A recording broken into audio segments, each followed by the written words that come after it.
சற்றுமுன் வெளியான தகவல். நகை அடகு வைக்க போறீங்களா? அப்போ இதை நோட் பண்ணுங்க. அது என்னன்னு சொல்ல பார்க்க போறோம். நீங்க நம்ம சேனல் சப்ஸ்கிரைப் பண்ணாம இருந்தீங்கன்னா, மறக்காம லைக் பண்ணிக்கோங்க. சப்ஸ்கிரைப் பண்ணிக்கோங்க. மற்றவர்களுக்கு தெரியப்படுத்த ஷேர் பண்ணுங்க. தங்கத்தை அடகு வைத்த பின், அதை திருப்பி அடகு வைக்க புதிய விதிமுறைகளை மத்திய அரசு கொண்டு வர உள்ளதாம். புதிய விதிப்படி தங்கத்தை அடகு வைத்து மீட்டால் பின்னர் அதே நாளில் தங்கத்தை மீண்டும் அடகு வைக்க முடியாது. ஆனால் இது வங்கிகளுக்கு மட்டுமே பொருந்தும்.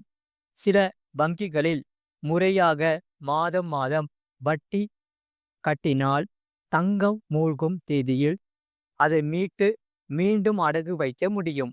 ஆனால் இனி அசல் மற்றும் வட்டி எல்லாம் கட்டி முடித்து அதை மீட்ட பின் மறுநாள்தான் மீண்டும் அடகு வைக்க முடியும் என்ற புதிய விதி கொண்டு வரப்பட உள்ளது.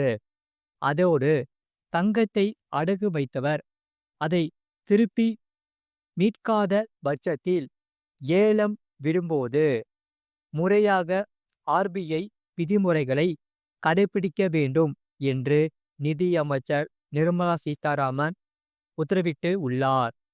வங்கிகள் ஏலம் விடும்போது தங்கத்தை முறையாக ஏலம் விட வேண்டும். வங்கிகள் பொதுவாக ஆர்பிஐ விதிகளை பின்பற்றியே தங்கத்தை ஏலம் விடும்.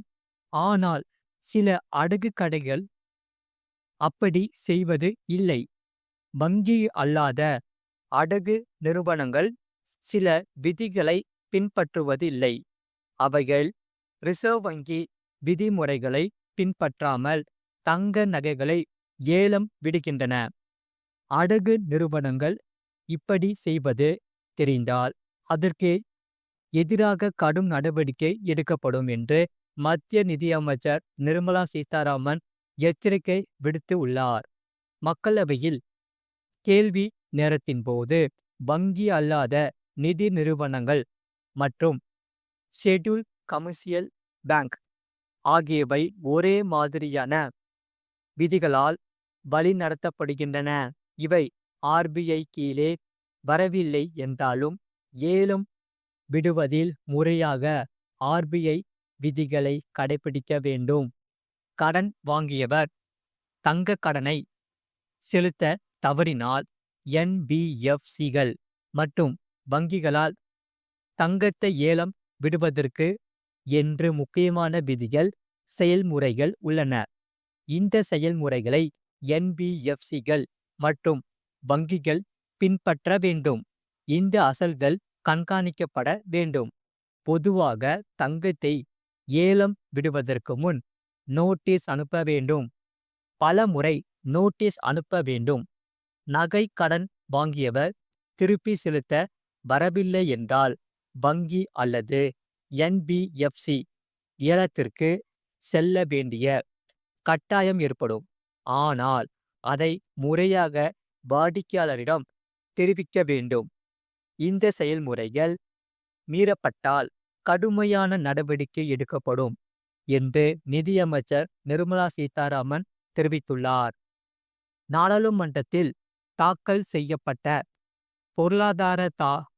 பொருளாதார ஆய்வு 2024 முதல் 2025 படி 2025ஆம் ஆண்டில் தங்கத்தின் விலை குறையும்.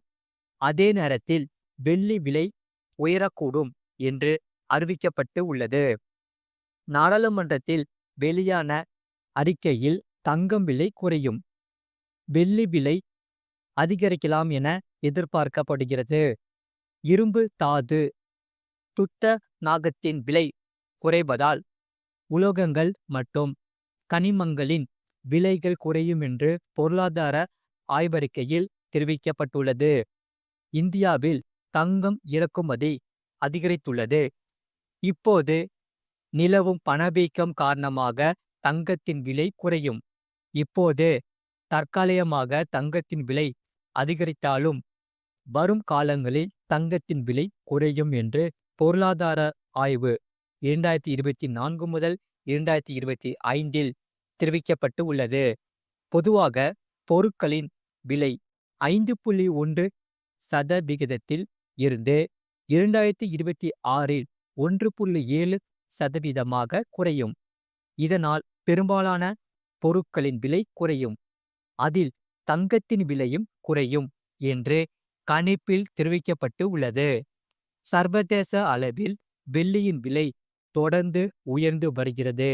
இனி எதிர்காலத்தில் தங்கத்திற்கு இணையாக வெள்ளியின் மதிப்பு மாறினால் கூட வியக்க வேண்டியது இல்லை.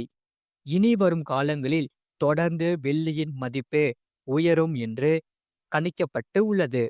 கடந்த 12 வருடங்களில் இல்லாத புதிய விலை உயர்வை வெள்ளி அடைந்து உள்ளது. சென்னை ரீட்டைல் சந்தையில் இன்று 22 கேரட் தங்கத்தின் விலை 1 கிராம் 7,555ஆகவும், இதேபோல் 24 கேரட் தங்கம் விலை 8,242 1 கிராம் ஆகவும் உள்ளது.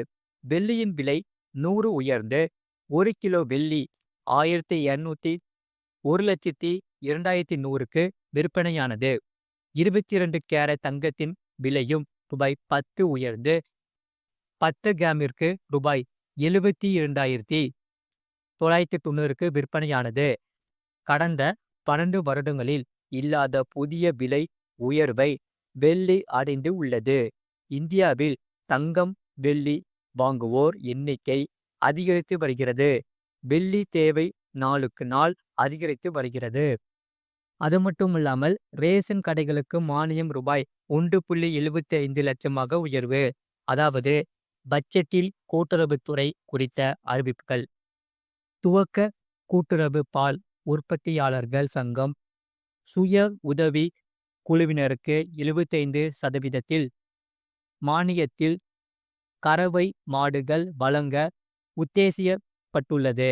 கால்நடைகளுக்கு பசு தீவனம் கிடைக்கும் பொருட்டு துவக்க கூட்டுறவு பால் உற்பத்தியாளர்கள் சங்கம் மூலம் 75% மானியத்தில் வழங்கப்படும். தேசிய பால்வள மேம்பாட்டு வாரியத்துடன் இணைந்து ரூபாய் 34.35 கோடி மதிப்பில் பான்லோ நிறுவனத்தில் 20 TLPT திறன் கொண்ட ஐஸ்கிரீம் தயாரிக்கும் பிரிவு துவங்க அரசு நடவடிக்கை எடுத்து வருகிறது. மேலும் தேசிய பால்வள மேம்பாட்டு திட்டத்தின் கீழ் ரூபாய் 3.45 கோடி மதிப்பீட்டில் பன்லே நிறுவனத்தில் 3000 லிட்டர் கொள்ளளவு கொண்ட 5 பால் குளிரூட்டும் சாதனம் நிறுவவும், பால் தரக்கட்டுப்பாடு ஆய்வகத்தை மேம்படுத்த உத்தேசிக்கப்பட்டுள்ளது.